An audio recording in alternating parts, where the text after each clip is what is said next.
Bonjour tout le monde, je suis Omo Onelema, coordonnatrice de projet au CanSolve. C'est une équipe de professionnels, de familles, de patients pour améliorer les soins dans le domaine des maladies du rein et pour répondre aux besoins de ceux qui en ont besoin. Bienvenue à la communauté noire et santé rénale, s'impliquer et avoir un impact sur les soins. Alors, c'est entre le réseau CKD, CanSolve, et aussi le projet Renaissance des Caraïbes, un autre programme de recherche et aussi le conseil de recherche sur les personnes ayant des antécédents noirs. Je suis avec vous de la Colombie qui est un territoire non cédé ancestral des Squamish et des Sioux. Au niveau national, nous vous encourageons à prendre des personnes autochtones sur le lieu où vous vivez, où vous travaillez, en vue de la réconciliation avec les Autochtones, Métis, Inuits, et aussi à prendre la responsabilité et la langue. Je vous incite à inscrire dans la boîte de discussion sur quel territoire vous vous trouvez. On aimerait reconnaître aussi le fait qu'il y a eu beaucoup de euh, conflits avec la population noire qui persiste jusqu'à maintenant. Reconnaissant ces injustices passées, on aimerait aller de l'avant avec d'une nouvelle façon ensemble pour avoir un partenariat respectueux et inclusif avec les patients pour les accompagner pendant leur traitement, leur même de santé. J'aimerais dire quelques mots sur nos commanditaires. CanSolve CKD remercie sincèrement Amgen pour son soutien qui a contribué à rendre cette série de webinaires possible et aussi les Otsuka et Sobi Centure. Maintenant, quant au format et à l'objectif du webinaire, le format sera une discussion coin du feu avec un panel qui fait avancer la recherche sur les reins et la santé. Nous allons essayer d'explorer comment les partenariats avec les organisations et les réseaux de recherche contribuent à faire évoluer les soins rénaux. On va écouter des témoignages de patients noirs qui sont à l'avant-garde du changement et aussi découvrir les prochaines étapes. Avant de passer dans le vif du sujet, on va faire un petit sondage déjà pour voir où vous en êtes et aussi pour avoir de l'information de base. Vous devriez voir l'information. Ici, la question, est-ce que vous vous identifiez comme étant noir? Oui, non. Préfère ne pas répondre. Deuxième question, même chose, répondre.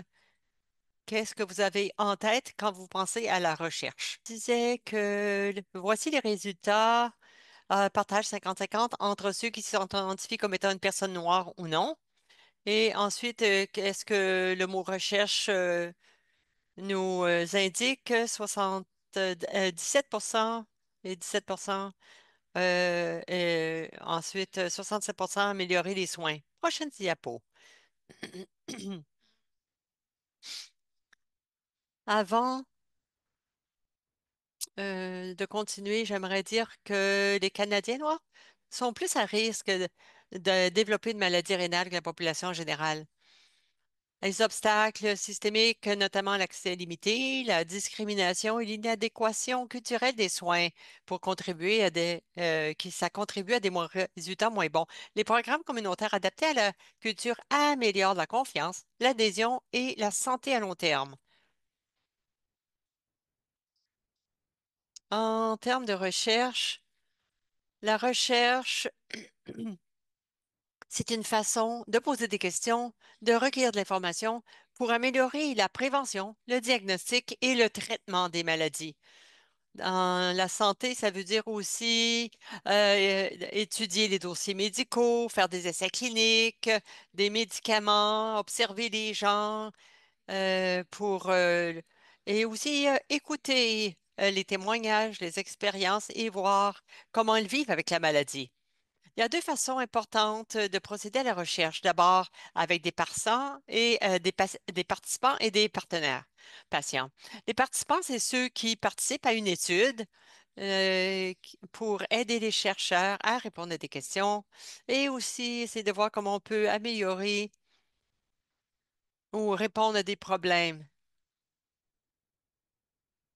En participant, vous pouvez, par exemple, répondre à des enquêtes, donner des échantillons, faire des tests, parler de votre expérience. Mais quand vous êtes partenaire patient, vous participez à la recherche avant que la recherche commence. Examiner les idées qui sont étudiées, participer à des équipes, apporter votre expérience vécue aussi et le point de vue des soignants. Donc, c'est ce que j'ai mentionné. Les patients partenaires, c'est pas juste des patients qui ont une expérience, mais ça inclut aussi les soignants, les membres de la famille, comment ils sont touchés par la maladie. Nous avons un magnifique panel avec nous aujourd'hui qui vont dire quelques mots chacun. J'avais demandé à tous les panélistes de se présenter, dire quelques mots, des anecdotes à leur sujet. Ben, d'abord, présentez-vous, c'est sûr, et le rôle que vous jouez, votre province, etc., et comment vous vous êtes impliqué dans les recherches. Alors, docteur Ayodele, bonjour tout le monde. Je suis Otayo, je suis néphrologue et chercheur clinique basé à l'Université de Toronto. Je me suis impliquée dans la recherche comme mentor après ma première année de doctorat en 2007 et participe. J'ai grandi, petite anecdote, j'ai passé 5 ans dans 4 pays différents, donc j'ai habité dans différents endroits du monde, ce qui m'a évidemment beaucoup formé. Bonjour tout le monde, je suis Jessica, je vis à Calgary en Alberta. J'ai reçu trois transplantations, un foie et 2 reins. Je suis partenaire patiente au sein du réseau consultatif communautaire des patients, Crescent. Une anecdote à mon sujet, c'est j'aime beaucoup voyager, j'aime la boxe, j'explore de nouveaux endroits. Je me sens connectée et la boxe me donne beaucoup de force de concentration. C'est des façons pour moi de passer à travers ma guérison, ma maladie et j'ai commencé à faire de la recherche alors que j'ai été invitée à participer à une recherche sur la santé sexuelle et ça a vraiment ouvert mes yeux sur les questions et tout ça. Merci. J'ai mal. Bonjour, je suis Jamal Demeke. Actuellement, je suis chercheur au Wells Institute où on fait beaucoup de recherches sur la santé publique, des recommandations en matière de politique.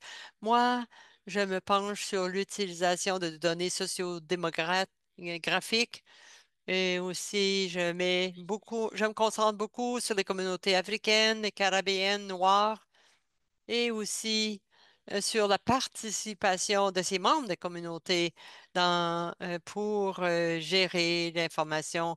Je suis entrée dans le domaine de la recherche de différentes façons. J'ai travaillé pour le Centre des droits de la personne et ils ont eu besoin à un moment donné de quelqu'un pour prendre la parole à une conférence.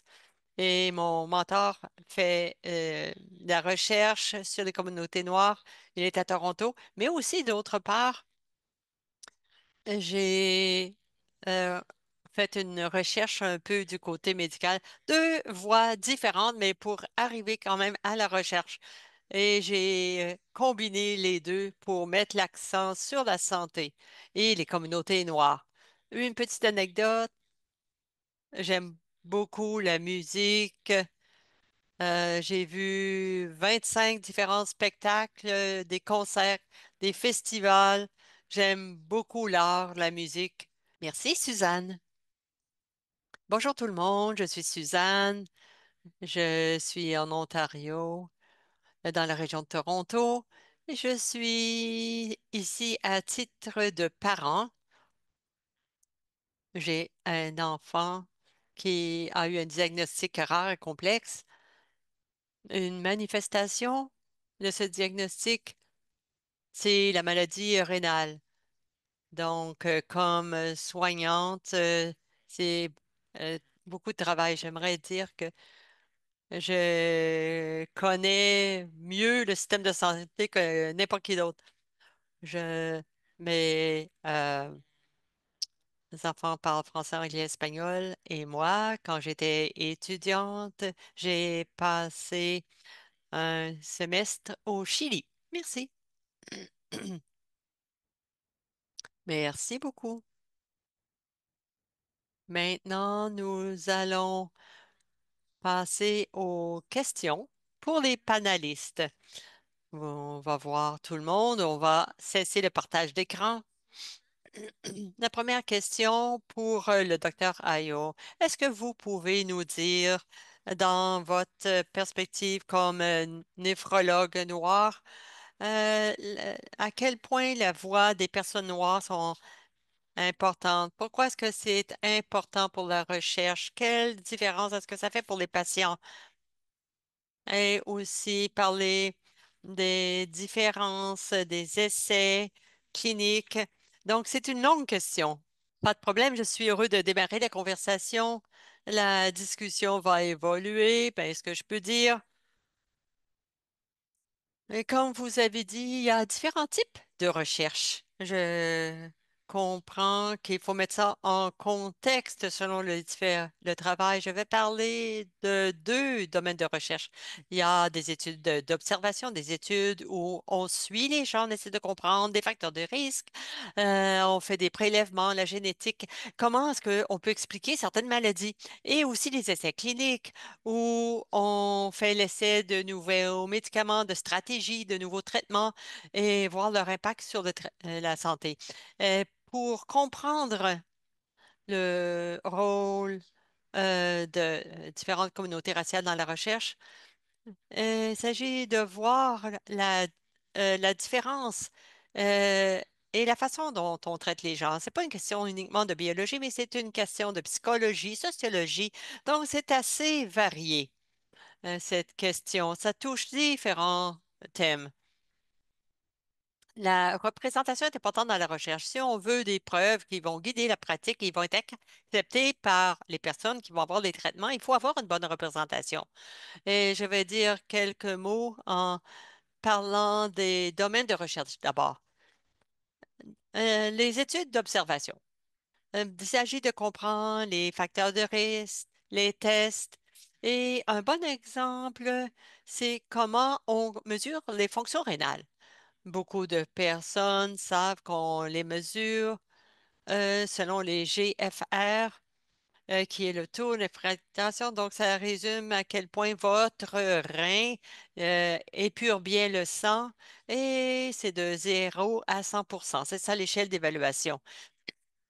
Avant, il y a plusieurs années, près de 20 ans, on essaie de voir comment calculer le GFR avec différents types de formules.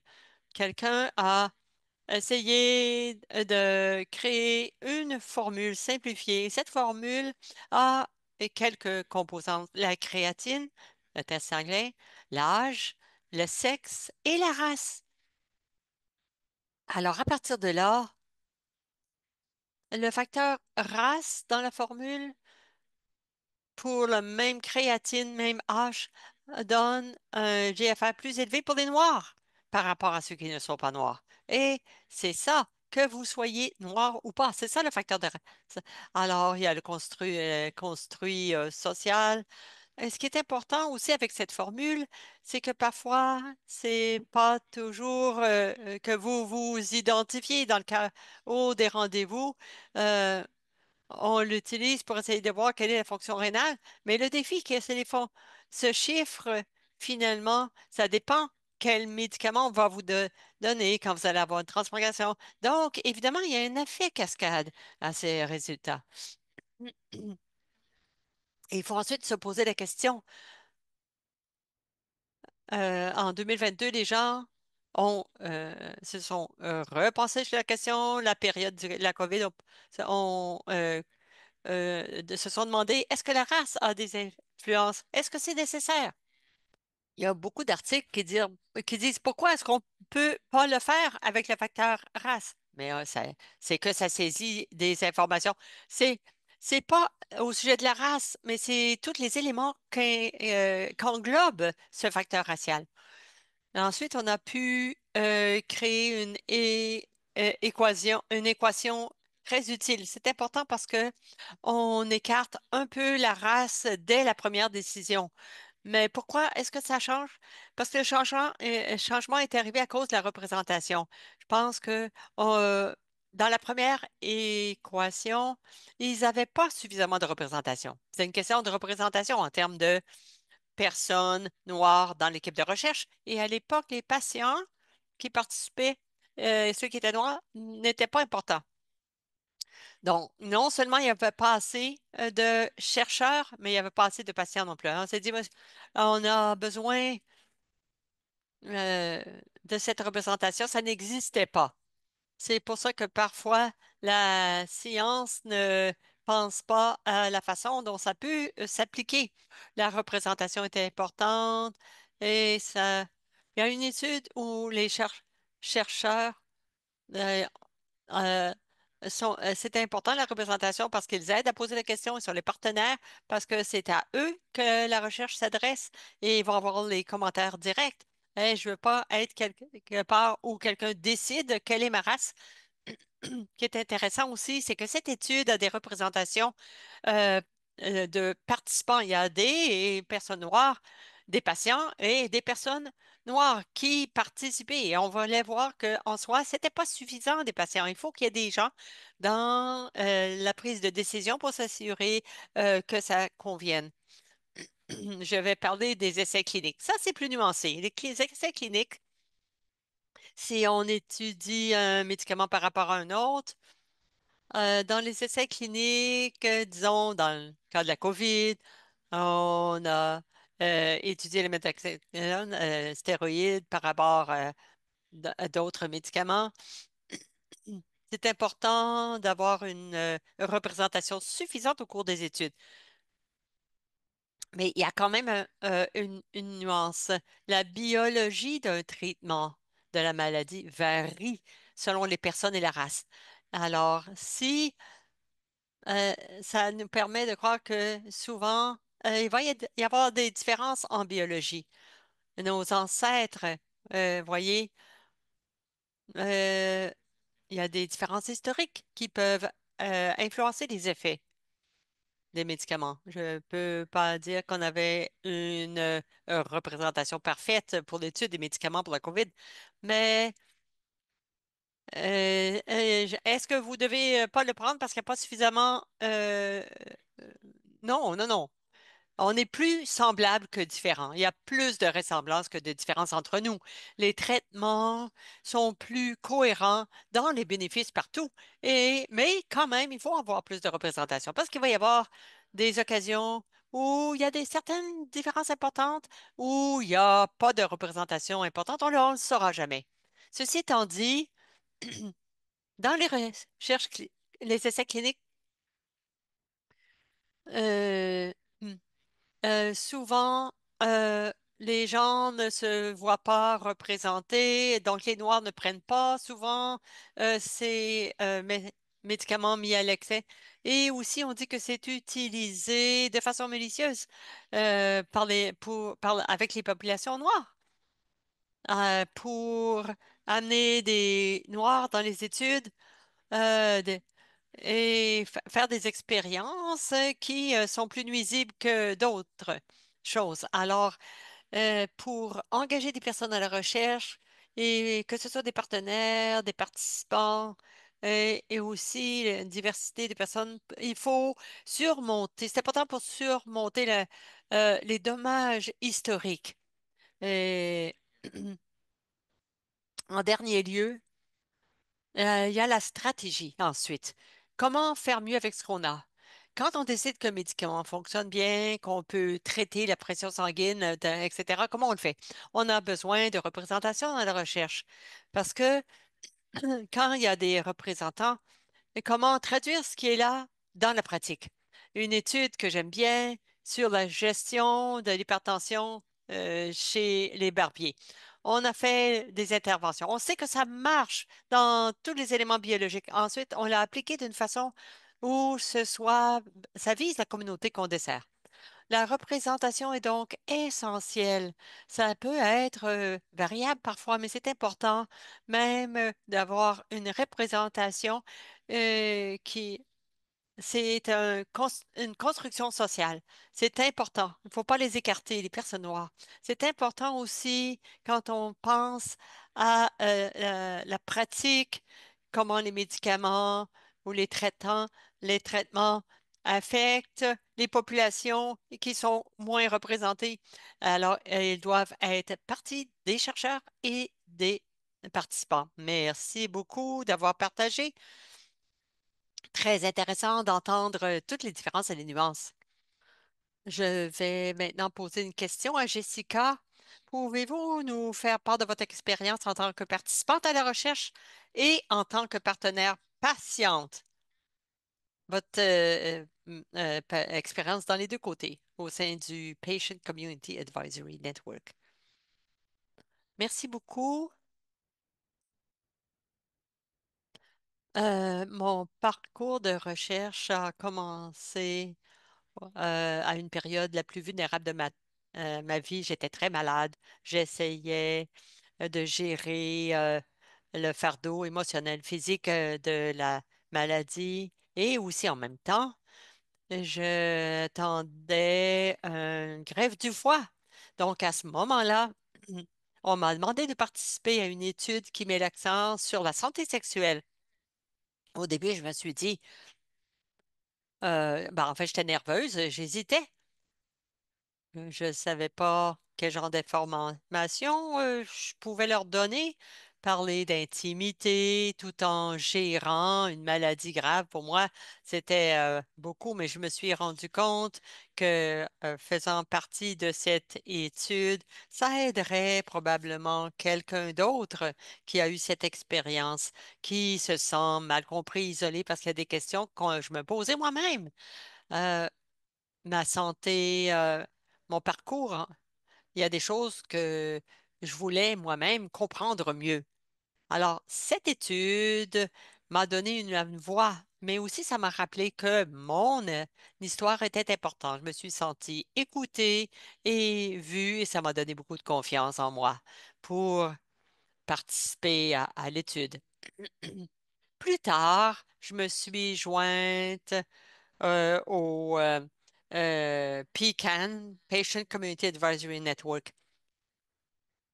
Ça a été vraiment un carrefour dans ma vie parce que ça m'a ouvert des opportunités comme celle-ci pour partager mon histoire, pour collaborer, soutenir. Et aussi, j'ai senti que j'étais pas seule. Il y avait des gens qui comprenaient ce par quoi je passais, qui comprenaient la maladie et qui pouvaient modeler l'avenir de la recherche sur les maladies rénales. Euh, un patient un participant, c'est pas avoir des connaissances médicales. Je pensais qu'il fallait que j'aie un diplôme en médecine ou quoi que ce soit. Non. Il faut apporter mon expérience, mon vécu, aider les chercheurs à bien comprendre qu'est-ce que c'est que de vivre avec une maladie rénale.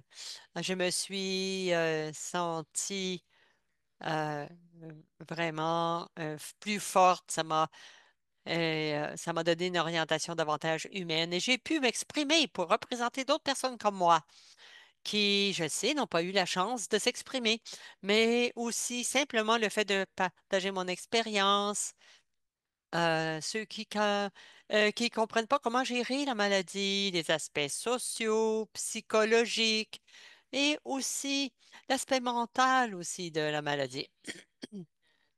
Partenaire patient.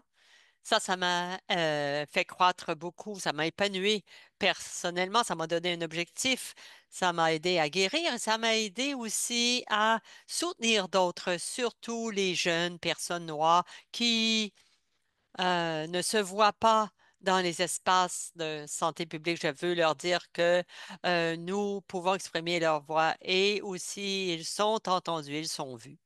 Merci. C'est une question de suivi. Quand vous avez commencé, vous aviez des moments difficiles avec la maladie, vous vouliez participer, vous vouliez aider, vous exprimer. Est-ce que vous avez eu des soutiens qui vous ont aidé à vous sentir valorisé dans votre rôle de partenaire patient? Oui, il y avait des forums sur Internet et quand on est venu me voir pour l'étude, j'ai fait mes recherches et j'ai découvert qu'il y avait pas beaucoup de forums qui existaient. À l'époque, j'étais très jeune aussi. Alors, partout dans le monde, je me suis rendu compte que beaucoup de personnes posaient les mêmes questions que je posais moi. Les je suis jeune et mon corps passe à travers telle chose. Il y a une nouvelle identité. Alors, est-ce qu'il y a quelque chose? Est-ce qu'on peut faire quelque chose? Donc, ça m'a fait réfléchir. Je me suis dit, ah, il y a beaucoup de jeunes noirs qui passent à travers les mêmes expériences que moi. Donc, c'était une occasion unique pour moi de m'exprimer, de participer à toutes les formes d'études, de recherche et d'aider les chercheurs. Donc, il y a un gros forum sur Internet, donc, qui m'a permis d'accéder à la recherche. Merci beaucoup.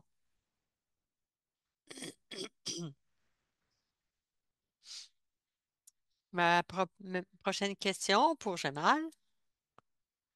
Beaucoup de patients se demandent ce qui advient à leurs données de santé dans le cadre de la recherche. Pouvez-vous expliquer, Dr. Oyo en a parlé, il y a eu certains problèmes dans la façon dont les données étaient usées, ce qu'on faisait avec les Noirs.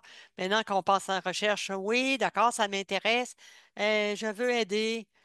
Je vais aider les gens à répondre aux questions. Oui, mais si je vais de l'avant, mes données de santé, est-ce que ça va être utilisé ailleurs? Est-ce que vous pouvez en dire quelques mots?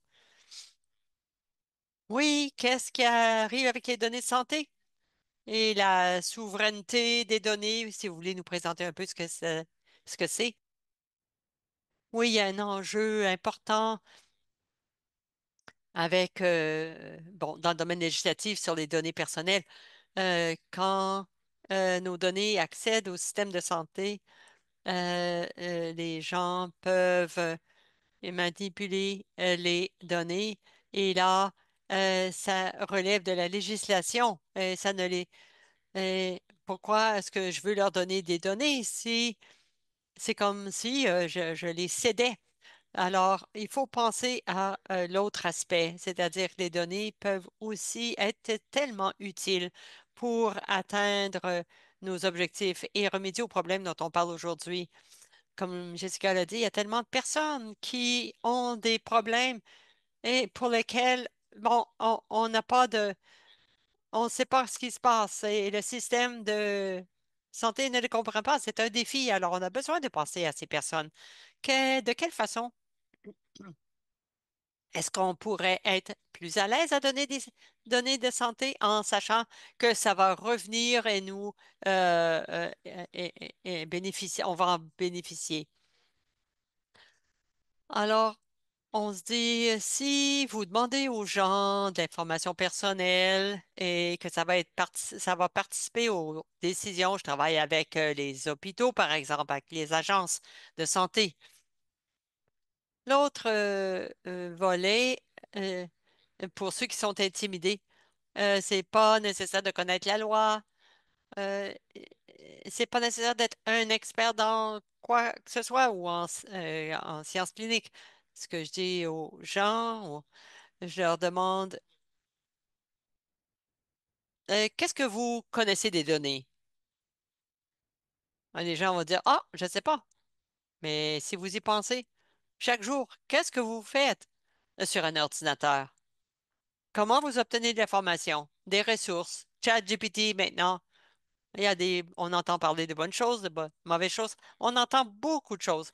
C'est pour ça qu'il faut poser plein de questions. Alors moi, je leur pose la question. Quand- euh, à quel point les gens connaissent des choses? Et les gens connaissent beaucoup de choses. Et souvent, je dis, qu'est-ce que vous avez besoin de savoir? Tu n'as pas besoin de tout comprendre les détails pour savoir qu'est-ce qui est bon ou pas bon pour vous. On a besoin. Il faut trouver une façon d'intégrer ça dans le système et nous, on a un processus de traitement des données qui vont ensuite bénéfiques pour vous. Comme je l'ai mentionné rapidement, je fais une maîtrise en IA et service de santé. Ça a l'air bien, mais ce que j'ai appris, par contre, dans le domaine en développant nos propres algorithmes, c'est ces choses. Ne pensez pas que c'est intelligent. Non, non, non, c'est un outil, c'est de la technologie. Le mot intelligence, c'est le pire mot utilisé pour ça. Et ces systèmes n'en savent pas plus que vous. Ils font que recueillir de l'information et réunissent tout ça selon leur les évaluations des choses. Alors, même si on prend tout ce que les gens disent, on l'exprime différemment, vous, avec votre expérience et vos idées originales, c'est ça qui est important. Alors, avec ça, j'espère que ça va changer la façon dont vous voyez les données. Merci. Ensuite,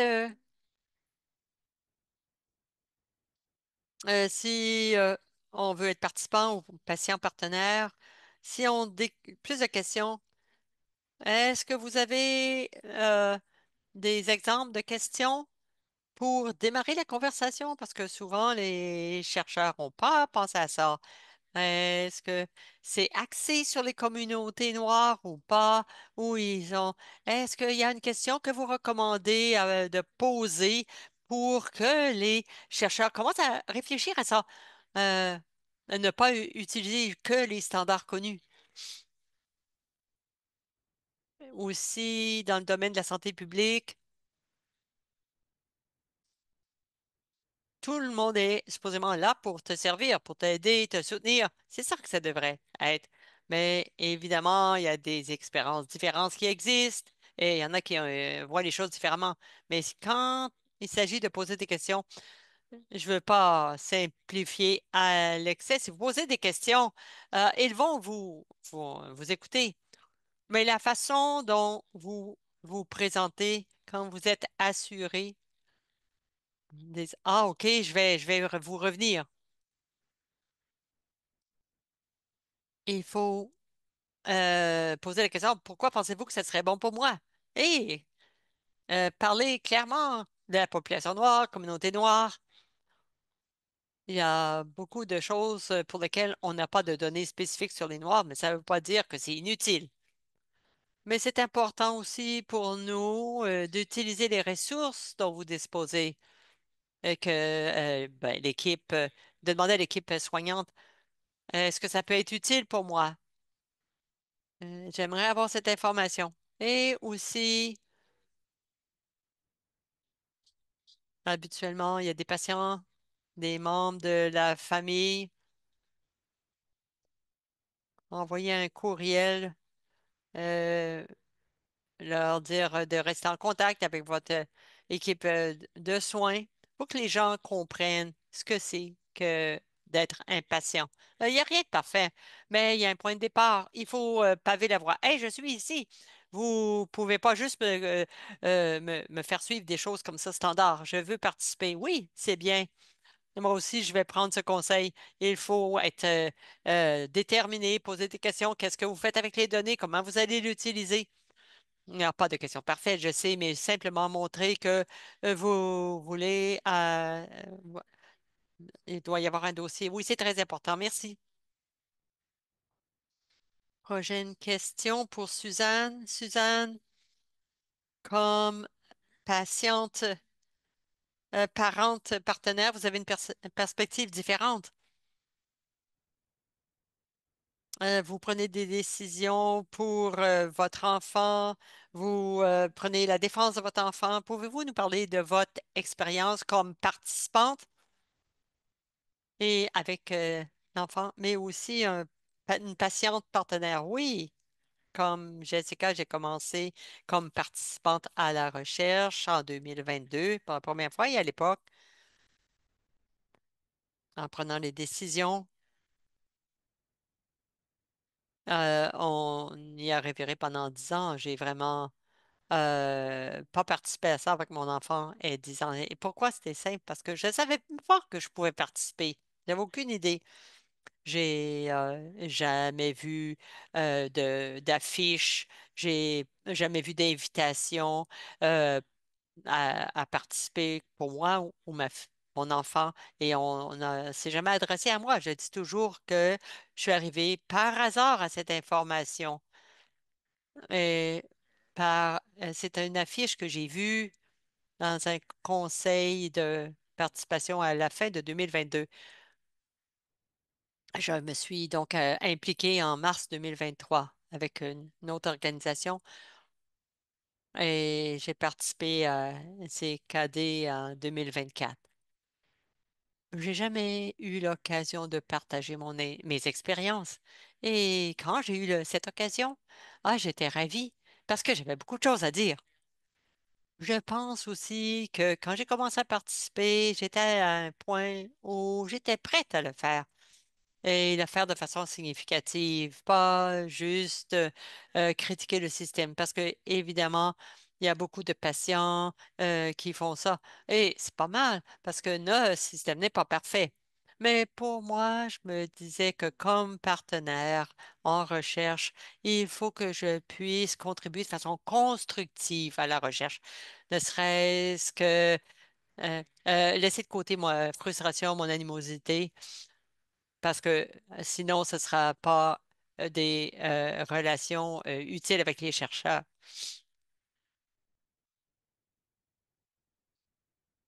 À être participante à la recherche, ça m'a ouvert les yeux et je sais aussi que ça peut avoir un impact pour les gens à l'avenir. Et ça, c'est important pour moi parce que les expériences, bonnes ou mauvaises, sont toujours utiles.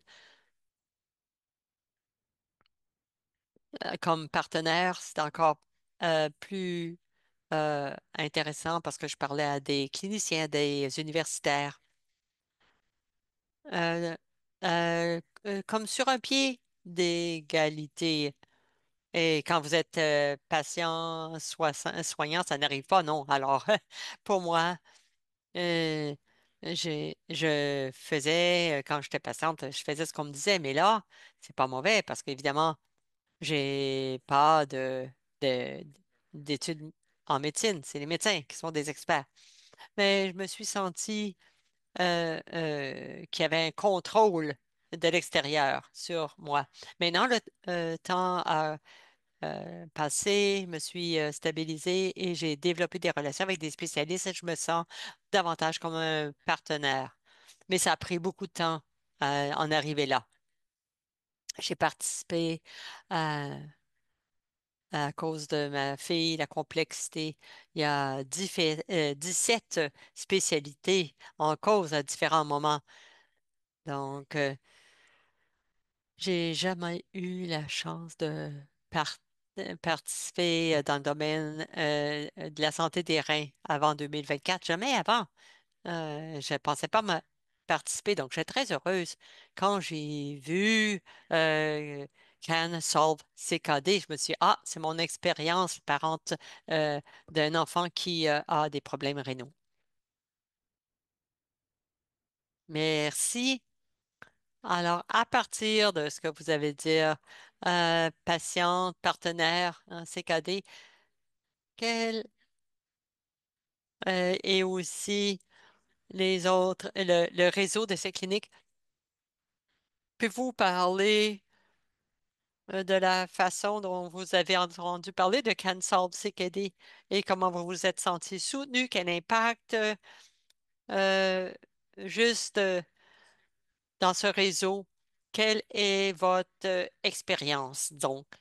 On a communiqué avec moi parce que je faisais des modules affichés sur le site Cancel CKD sur le site Internet. C'était pas pour Cancel, c'est pour d'autres organisations.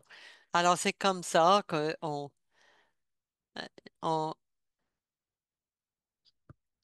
le conseil de gouvernance des patients communiquait avec moi et de fil en aiguille, c'est à partir de ce point-là, par les différentes personnes. En ce qui me concerne, j'ai beaucoup appris sur les maladies rénales. Nous avons tellement de choses à affronter. Du coup, il faut tout faire, mais on est expert en rien. Quand je parle d'expert, évidemment, pas sur le plan médical, mais comme soignante, bien comprendre euh, les problèmes de ma fille. Donc, pour moi, c'est très utile d'étendre mes connaissances, passer de la perspective de soignante à euh, quelqu'un qui connaît un peu mieux ce qui se passe et avoir davantage confiance à poser d'autres questions sur les pronostics, etc. À avoir des documents qui sont écrits de façon compréhensible. On n'en parle pas comme soignante d'un patient. Donc, avoir ce soutien et pour moi, c'est une découverte. Dans tous les différents diagnostics de ma fille, le problème de rein a occupé beaucoup de temps. Les médicaments et l'imagerie, les interventions. Et je suis très heureuse de trouver une organisation qui met l'accent sur ça, qui se concentre là-dessus. Merci beaucoup, Suzanne. Merci, Dr. Ayo. Avant de prendre des questions,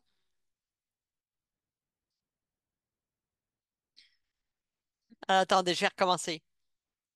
Vos perspectives nous ont vraiment aidé à comprendre l'importance du partenariat avec les patients et de leur représentation dans la recherche. Les expériences que vous avez, comme à ce titre, j'aimerais donc dire à nos participants ici, si vous voulez participer comme participant ou partenaire patient, voici ce que vous pouvez faire. D'abord, j'aimerais vous dire comment participer comme participant. Alors, on va afficher la présentation.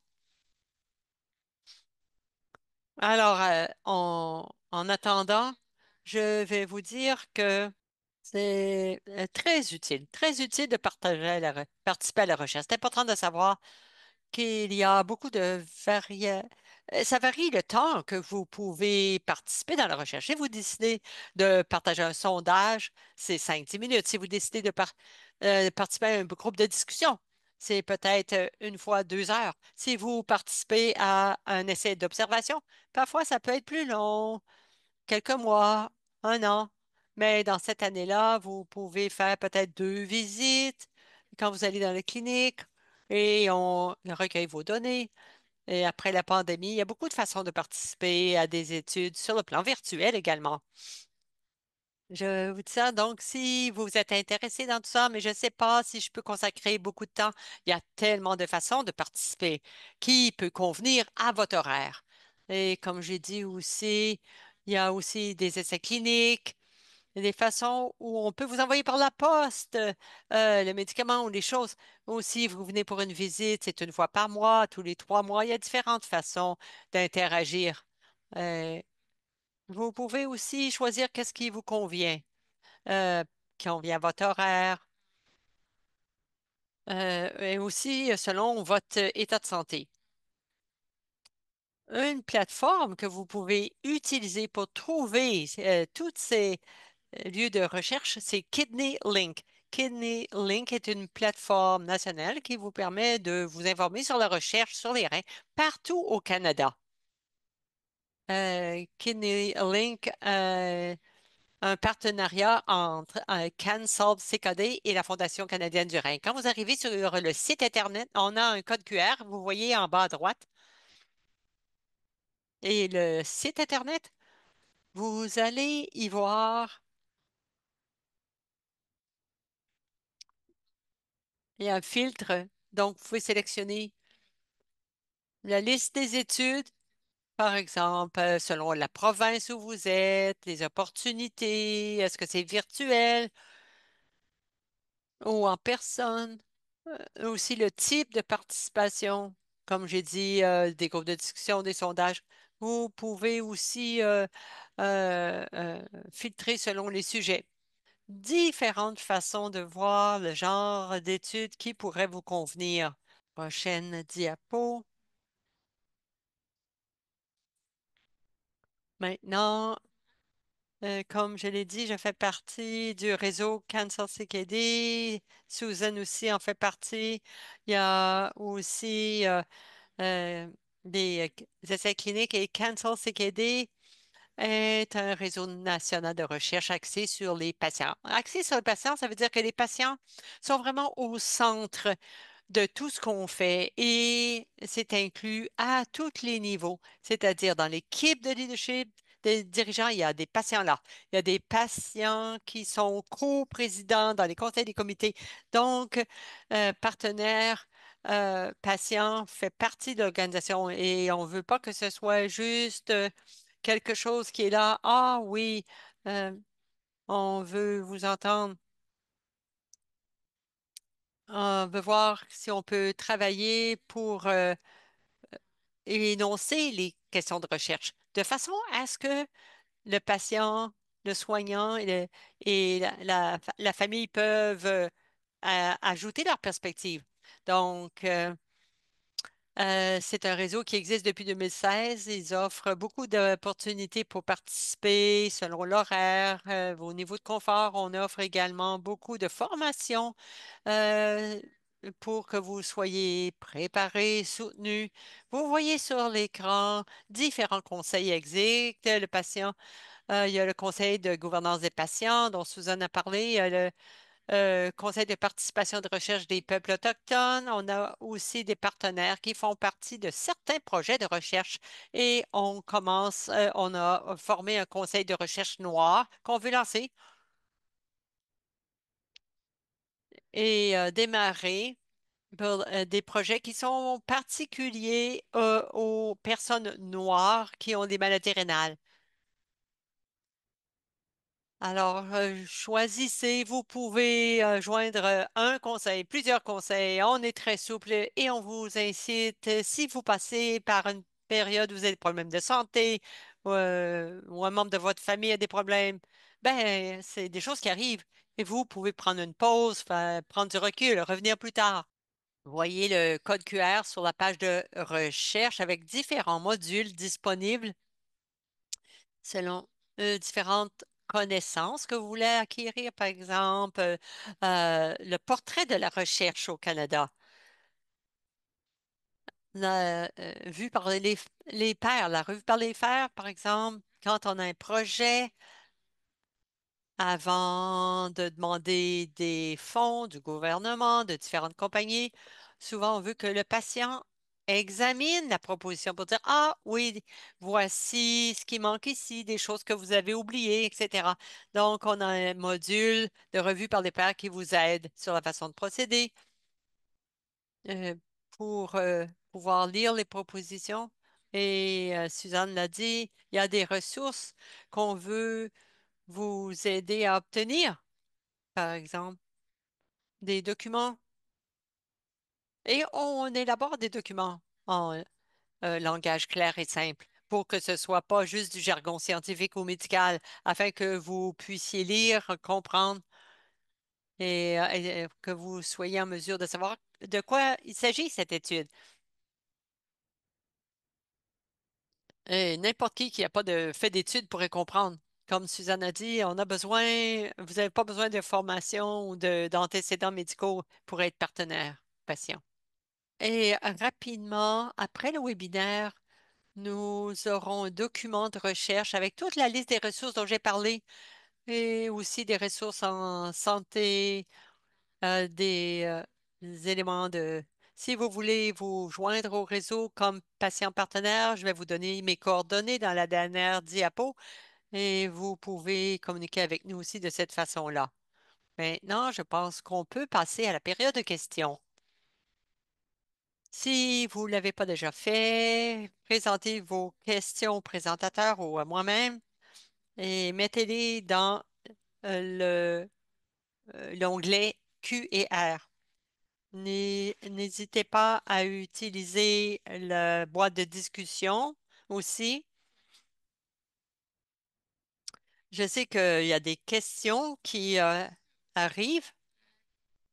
La première question dans la question pour Suzanne, comme parent, quels sont les défis ou les sources de force que vous avez eues?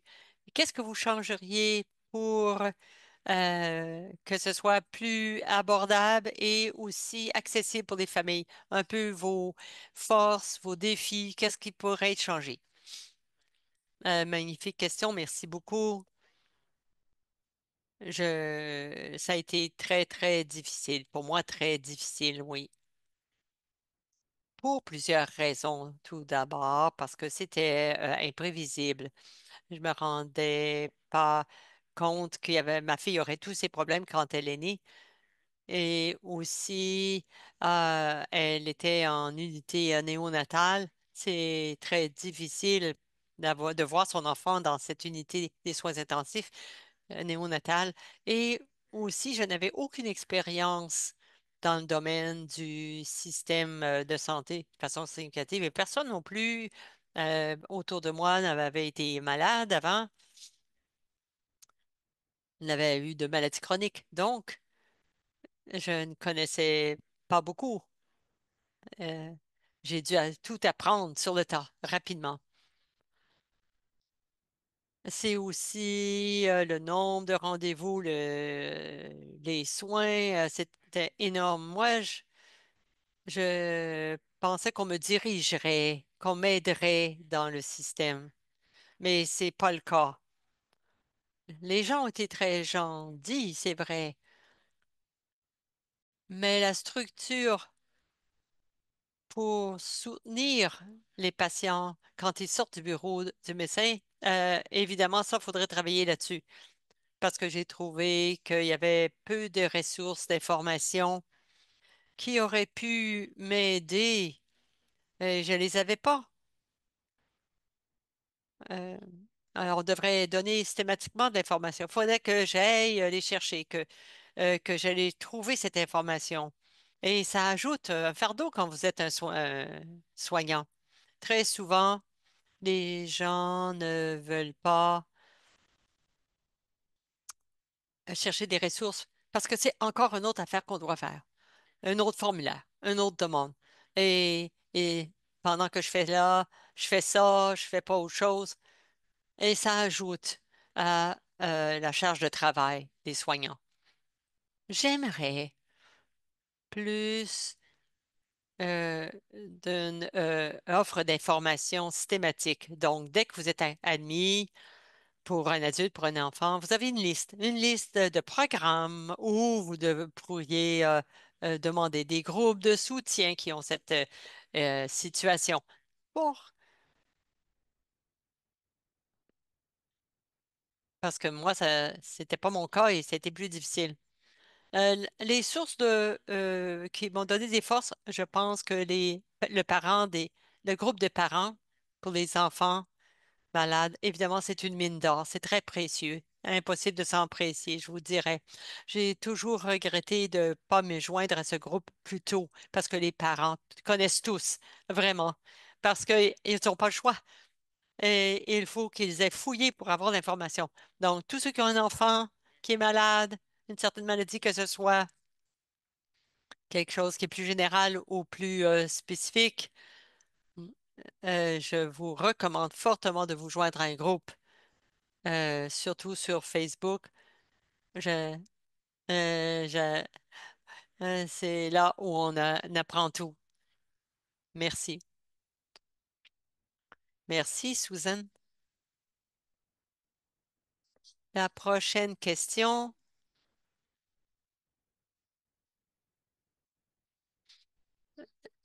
parler un peu des défis, un peu comme ce que Susan a dit pour le docteur Ayo ou Jamal.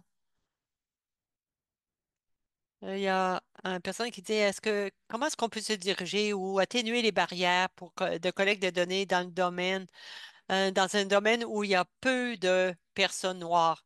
Ça me fait penser à ce que le docteur Ayo a mentionné. Est-ce qu'il n'y a pas des stratégies, des façons où on peut rejoindre les gens de cette communauté, qu'on peut recommander aux chercheurs de faire? Euh, Est-ce que vous avez des idées sur la façon de gérer ça, de se diriger dans ce monde-là? Oui, je peux répondre. Ah, pour ajouter à ce que le docteur a dit, je vis dans une petite ville à Guelph, près de Toronto, et dans le domaine de la recherche sur la population noire, dans les petites communautés, petites villes, souvent la population noire communique très bien. C'est comme un réseau.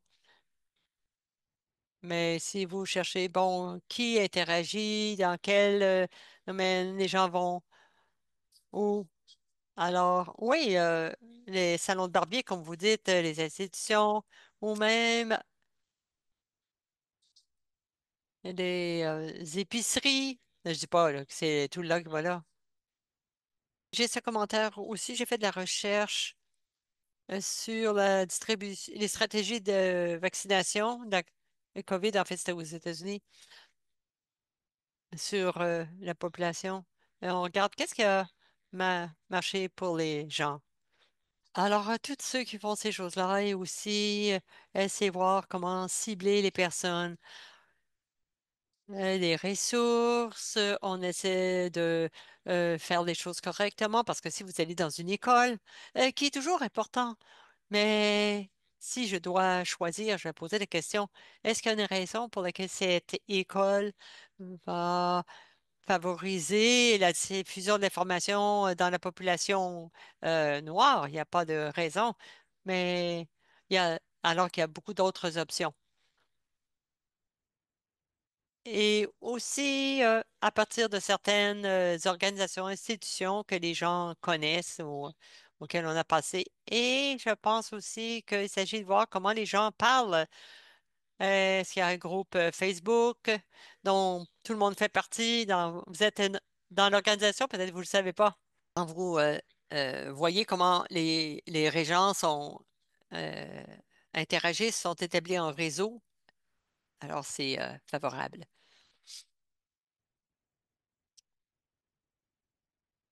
Docteur Ayo, est-ce que vous avez quelque chose à ajouter comme néphrologue quand on pense ce que Suzanne a dit était à l'hôpital, à avoir les cliniciens qui ont les ressources? Est-ce que la façon dont c'est fait aujourd'hui, les défis que représente le réseau en donner l'information pertinente en clinique? Oui, c'est une excellente question. Je pense qu'il faut qu'il y ait un changement philosophique sur la façon dont on voit la recherche du côté clinique. Ce ne sont pas tous les cliniciens qui voient euh, la recherche comme une voie parallèle à des soins complets. L'opportunité de participer à la recherche, si c'est pas actif, souvent il y a toutes sortes d'opportunités, de billets. Donc, si les gens sont bien connectés à l'extérieur de la recherche, ils vont poser des questions de la recherche. S'ils ne sont pas connectés, ils en poseront pas de questions. Et ça va perpétuer la disparité qu'on a. Donc, il faut mieux travailler là-dessus. Former les étudiants, les résidents en médecine faire de la recherche une partie du processus. À la première visite du patient, moi, je leur dis, on est une institut de recherche, nous avons des études sur des nouveaux médicaments qui s'en viennent. Seriez-vous intéressé à en entendre parler ou à participer au moment opportun? Ce qui est important, c'est que pendant des années en néphrologie, il y avait un seul médicament. Maintenant, il y a beaucoup de médicaments qui fonctionnent. Et si je commence avec un médicament, les avantages, vous les voyez dans 6 mois. Je vais vous parler de ce médicament tôt, d'études qui vont peut-être vous ouvrir Et ensuite, vous attendez peut-être des années avant que ça arrive sur le marché et on perd 4 ans pour améliorer votre santé, c'est comme des intérêts composés, là. C'est très important parce que en néphrologie, maintenant, si on ne pense pas à la recherche comme étant un chemin puis si ça perpétue la disparité. On a encore beaucoup de travail à faire de notre côté. Et l'autre question, c'est comment faire participer les communautés où il y a peu de membres de la communauté noire. Je pense que c'est comme quand on va dans les petites communautés, essayer de s'assurer que la recherche soit vue comme étant une voie parallèle si c'est dans une école, un programme après l'école, que ça fait partie du bien-être. C'est une autre voie pour atteindre ce bien-être, pour abolir les obstacles. Et c'est un objectif et c'est ce que j'espère. Merci. Je pense que nous avons répondu. Une autre question, Suzanne, vous avez peut-être répondu. Est-ce qu'il y a des méthodes ou des approches qui seraient efficaces pour favoriser la participation des gens? En fait, quel genre d'approche fonctionnerait pour vous? Est-ce qu'une affiche, ça suffit? Est-ce qu'il n'y a pas d'autres moyens qu'on devrait mettre de l'avant pour favoriser votre participation? Merci, Jessica. J'imagine qu'elle aurait aussi des idées comme participante partenaire. Pour moi, en ce qui me concerne, l'affiche que j'ai vue dans Facebook. C'est comme ça que je l'ai connu. J'aurais pas participé sinon. Quand j'ai participé, des chercheurs disaient comment ils essayaient de recruter des gens comme participants, comme partenaires en mettant des affiches à l'hôpital. Moi, je suis allée dans tellement d'hôpitaux depuis une décennie, je me rappelle pas d'avoir vu de ces affiches. Et pour différentes raisons. Quand votre enfant est externe, c'est très occupé les journées cliniques à l'hôpital. Il y a beaucoup de personnes, ça va vite. Surtout si vous venez de l'extérieur de la ville, c'est pas tout le monde qui reste à côté de l'hôpital. Alors, on veut arriver à temps pour le rendez-vous et retourner à la maison après. S'il y a des affiches, maintenant je regarde parce que j'ai l'habitude là, mais c'est pas suffisant. Ça ne peut pas diffuser de façon équitable l'information à tous ceux qui pourraient vouloir participer parce que les affiches euh, sont là et si on ne le voit pas, après ça, c'est terminé. Je pense que la meilleure façon, c'est en ligne. Maintenant, je sais qu'il y a beaucoup de pourriels, des chercheurs qui prennent l'information sur des affiches, sur des études. On ne veut pas avoir de participants illégitimes parce qu'il y en a qui peuvent vouloir la rémunération pour ça. Donc, ça, c'est le revers de la médaille. Mais peut-être les mettre sur les réseaux sociaux, étant donné que beaucoup de parents sont sur Facebook, dans ces grands groupes. Je pense que c'est comme ça qu'ils voient l'information. Si c'est pas des grands groupes sur Facebook, il y a aussi des organisations plus grandes qui concernent des conditions particulières, comme il y a une organisation de TDAH. Et dans leur bulletin de nouvelles, euh, bi-hebdomadaire. Ils montrent les opportunités. C'est là où on peut rejoindre un marché. Les gens sont intéressés, donc ils reçoivent ces bulletins de nouvelles. Moi, c'est comme ça que j'ai trouvé l'information. Euh, Moi, je peux pas dire comment participer parce que ça, c'est la seule façon. C'est pas par avoir l'accès à des universitaires ou des chercheurs. Non, c'est par les affiches sur différents groupes de discussion. Je pense que c'est ça. Pour une raison quelconque, je pense que les hôpitaux et les différentes institutions aiment pas faire des envois massifs de par courriel. Et je dis, l'hôpital, il faut l'envoyer. Non, il y a des bonnes raisons. Alors, j'aimerais bien que les institutions communiquent avec les patients et les soignants de façon proactive. Il y a peut-être des enjeux éthiques aussi. Je sais, c'est compliqué. Et maintenant que j'y participe, je vois qu'il y a là beaucoup d'enjeux. Mais peut-être on peut communiquer. Il y a une situation, c'est que souvent, c'est les mêmes qui participent. Je le sais. J'ai participé à plusieurs choses et je vois toujours les mêmes personnes. Et c'est le même genre de personnes aussi, au-delà de la race. C'est tes antécédents, tes idées. Je me dis, ah, pourquoi c'est pas juste comme moi?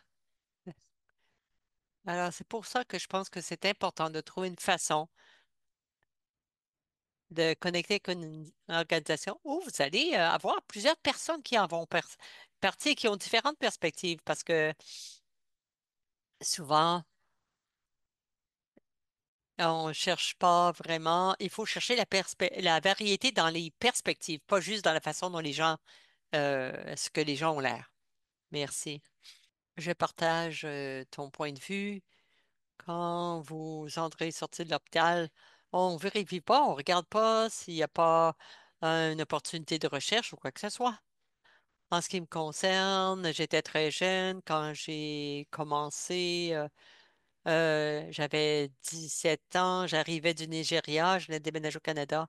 J'ai, après avoir eu ma première grève de foie en 2020 et ensuite la, la greffe combinée rein-foie, j'ai pas reçu d'informations. Je ne cherchais pas, honnêtement, d'opportunités de recherche. Mais il y a des organisations, je pense que Facebook, comme vous dites, c'est un bon réseau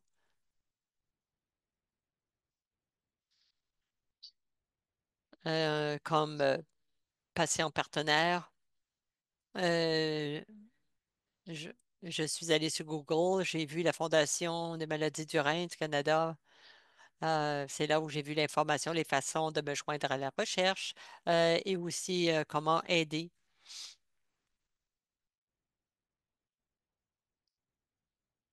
Merci beaucoup, Jessica. Est-ce que vous avez une question? La dernière question me touche. Je soutiens beaucoup ce qu'on appelle la recherche démocratisée. Ce qu'on essaie de faire, c'est créer un programme où on collabore avec les pharmacies communautaires. Les pharmacies, on les donnait de médicaments pour le nombre de personnes et peut-être aussi peut nous dire qui serait admissible à une recherche et pourrait donner le choix. Donc, est-ce que vous êtes allé à la clinique, l'autre côté de la rue ou l'autre là-bas? Est-ce que le médecin a eu le temps de t'en parler?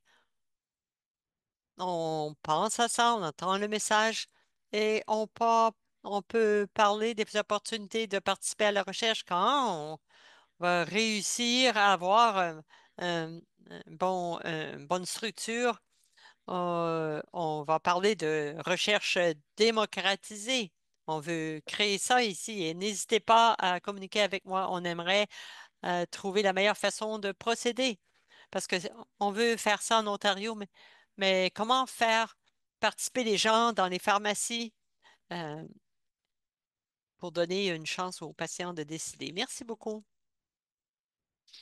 Il est 13h15. Nous en sommes à la fin de notre webinaire. J'aimerais vous dire merci. Merci à tous. Merci aux panélistes pour avoir partagé votre expertise, votre expérience et les questions, les échanges qui ont eu lieu. Pour ceux qui ont assisté aujourd'hui, nous allons envoyer un courriel avec les ressources.